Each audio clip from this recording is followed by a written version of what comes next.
রাত ১১টার সময় চা খাইতে ইচ্ছা করতেছিল, তাই ভাবলাম আজকে চা বানিয়ে চিপস দিয়ে খাবো। চা দিয়ে চিপস খেতে অনেক মজা লাগছিল। তো হ্যালো এভরিওয়ান, আসসালামু আলাইকুম সবাইকে। কি অবস্থা সবার? আশা করছি সবাই ভালো আছেন। আলহামদুলিল্লাহ আমিও ভালো আছি। আজকে রাত ১১টার সময় আমার ইচ্ছা করতেছিল আমি চা খাবো, তাই ভাবলাম আজকে চা দিয়ে চিপস দিয়ে খাবো। আমার মতো তোমাদের কাদের এরকম রাতের বেলা কিছু বানিয়ে খেতে ইচ্ছা করে অবশ্যই কমেন্টে জানাবে। বেশিরভাগ সময় আমার রাতের বেলা কিছু না কিছু বানিয়ে খেতে ইচ্ছা করে।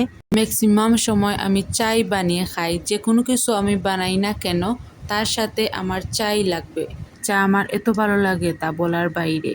আমার মতো তোমরা কারা চা খেতে পছন্দ করো তা অবশ্যই কমেন্টে জানাবে। তো কথা বলতে বলতে আমার চা হয়ে গেছে, এখন আমি চা দিয়ে চিপস দিয়ে খাবো। চা দিয়ে চিপস দিয়ে খেতে কিন্তু ভীষণ মজা লাগে, তোমরা কিন্তু এটি ট্রাই করতে পারো। সো আজকের ভিডিওটি ছিল এই পর্যন্ত। সবাই ভালো থাকবেন, সবাইকে আল্লাহ হাফিজ।